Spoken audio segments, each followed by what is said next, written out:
MacVoices at NAB Show 2025. From Las Vegas and NAB Show, I'm Chuck Joyner. This is MacVoices. Oliver Breidenbach, the whole way from Germany. Oliver, it's great to see you. Yeah, it's great to see you too. Yeah, thanks. It's been too long. It's been way too long. Yeah, all the pandemic stuff coming in between the things, but now we're back. Yes, well, that's good. That's good. So you're not exhibiting, you're just here conducting business. Yes, it's much more fun than exhibiting because I get to talk to all the cool people, but I don't have to work. I know you. You're working plenty. You're working plenty. So what's the latest with mimoLive? Since we've last talked, a lot has happened. We've added Zoom support, so you can now join a Zoom meeting and use the people in the Zoom meeting as camera feeds. So for things like your podcast, perfect to create that. A lot of things we have changed from. Now that mimoLive is a subscription-based model, we don't do like the big updates, right? It's like every time we have something new, we update it, and so the list is long as you could think of. So it's hard to point out some specific things, but one very important one is that we've now introduced a license. We call it the evaluation license. It's basically a free subscription, so it renews automatically every month, so we can track that people are still using it. But you have to only sign up once for it, and mimoLive will take care of automatically updating it for you. And that license allows you to use mimoLive as much as you want. The only thing is that it has a small watermark in it, so if you use it for live streaming or streaming your church or, non-profit or whatever, you have just a little, note in there that says this has been done with mimoLive, just like you have with all the other services that you can use for free. So, as you said, a lot has changed since the pandemic. mimoLive was a group, one of a small group. Now there are a lot more. Yeah. What is your target market, or who is mimoLive for at this point? Well, I think it's for people who are, creative and want to express themselves in ways they can't do it with a traditional switcher. So mimoLive is much more than just, switching camera A, camera B. It's like every pixel is composed in real time and can be made up of everything you can imagine. So it's we like to think of it like you would do Photoshop, but just instead of making one picture with you make 50 pictures a second or 60 pictures a second. And you can take like anything in, and you can make these layers, and each layer can be a different sort of graphic, and that composes your output. And then you have a very powerful engine to control it with remote control surface on an iPad, or you can use API calls, HTTP calls, if you want to be really, really fancy. So it's sort of we think it's a creative engine for creating live video. So the example of Photoshop is interesting because that sounds more like a graphics package than a video production package. But it also intrigues me because it sounds like I would have a lot more flexibility to do some things that either I couldn't do otherwise, or at least I'd have a lot more challenges to do otherwise. Yeah, for example, the whole thing with the different video formats, many switcher products, hardware switchers especially, can only do 16:9.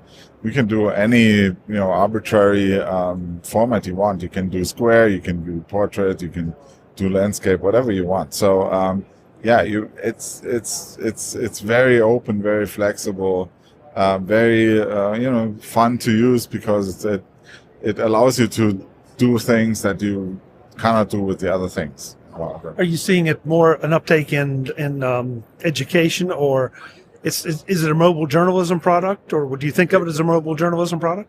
It is both. And as a matter of fact, in education is a perfect example, because the kids want to be creative, right? They don't want to be like just one camera and two cameras. They want to make crazy stuff, right? And they want to do it for TikTok or for Instagram, or and they want to do vertical video, And so mimoLive can be an engine for them to just try out things and explore. Mobile journalism. We have some very interesting customers in that space who are using mimoLive to, I don't know if I can say the brand. So they're using mimoLive doing interviews for breaking news stories, right? So they invite their guests to a Zoom call. The journalists on a Zoom call, on the same Zoom call, so they have like a 2-people Zoom discussion going on, and they take mimoLive to get the maximum quality of video out of this.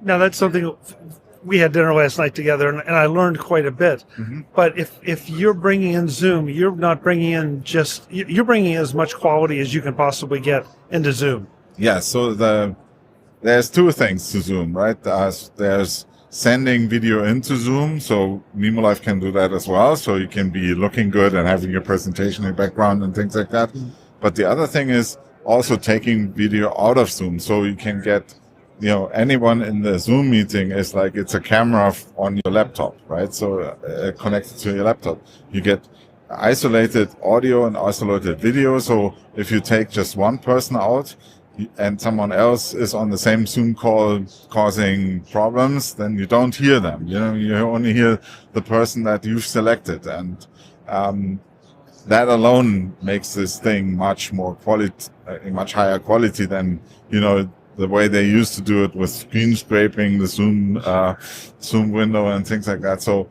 that is like can be a game changer. Like, for example, if you run a small TV station in a local community, right? You can send people out with their iPhones, join a Zoom meeting, and you can actually turn that iPhone into a broadcast camera for your production.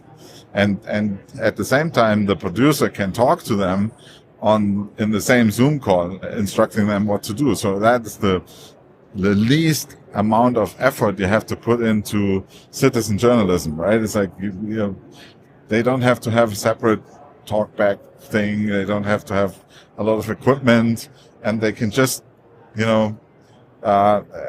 contribute to your production, and everyone can just join the Zoom meeting, and can be a camera for you. It sounds like there's just a lot to offer, and I need to go back and look at it, because you're telling me there's a lot. There's a lot that I haven't seen. Time gets away from you, and the pandemic really kind of messed everyone up. Yeah, sure. So how about Boink's software itself? I know the products seem to be rolling along. Any major enhancements there? Well, Photomagico is also being updated all the time, and it now has matured.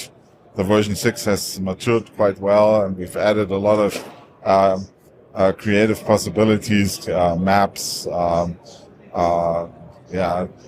lots of stuff basically. And also because but the same thing is because it's a subscription now, we don't have major updates. We just add stuff all the time. So it's also fun to follow along and try out all these new things. And we get the things faster into users' hands this way.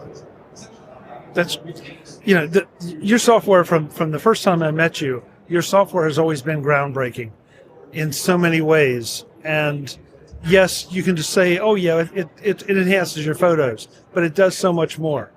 Boinx TV, which was the precursor to mimoLive, it's a video switcher and all, but it was so much more. Yeah. Now mimoLive is so much more. It's even more than Boinx TV. Yeah. Yeah, you guys just seem to stay ahead of the curve, and sometimes I'm not sure that you get the credit you deserve for being that far ahead of the curve. Yeah, sometimes there's no water under you if you surf the wave that far ahead.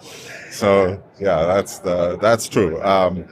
But I think, I mean, we get the kick out of looking at what our customers do with our product, and it always amazes me what people can achieve with our stuff, and that's why we do it, right? It's like we want people to help people to be creative and express themselves, and contribute to society through whatever means they think. The website where folks can go to learn more about everything we just talked about. The company website is boinx.com, boinx.com. mimoLive and Photomagico and all the products now have their own websites. So it's like mimolive.com, mimolive.com, and Photomagico is fotomagic.com. And yeah, that should get you... all the products can be downloaded and tried for free, and then after a certain amount of time, purchase a license and get going. Great. It's so great to see you. I'm glad we got to do this in person instead of having to do it over Zoom or something else. Yeah, well, so we could up your Zoom game, not only does he write great software, but he's a salesman too. Well, I don't give up easily, so some people I took 10 years to convert, and I'll work on you until... Okay, that sounds fair. Yeah, I think the last time you were trying to convert me on the golf course, though. Oh, yeah. So, yeah, that's something we have to do again. Agreed. Oliver, it's great to see you, my friend. Take care. Thanks. Folks, more from Las Vegas and NAB Show. I'm Chuck Joyner. This is MacVoices. Visit MacVoices.com for show notes and to connect with Chuck on social media. Get involved in our Facebook group or like our Facebook page, and get more out of your Apple tech with MacVoices Magazine, free on Flipboard and on the web. And if you find value in it all, consider supporting us through either our Patreon campaign at patreon.com/MacVoices, or by making a one-time donation via the PayPal link on our front page and in the show notes of each episode. You will join these fine people who help bring you MacVoices.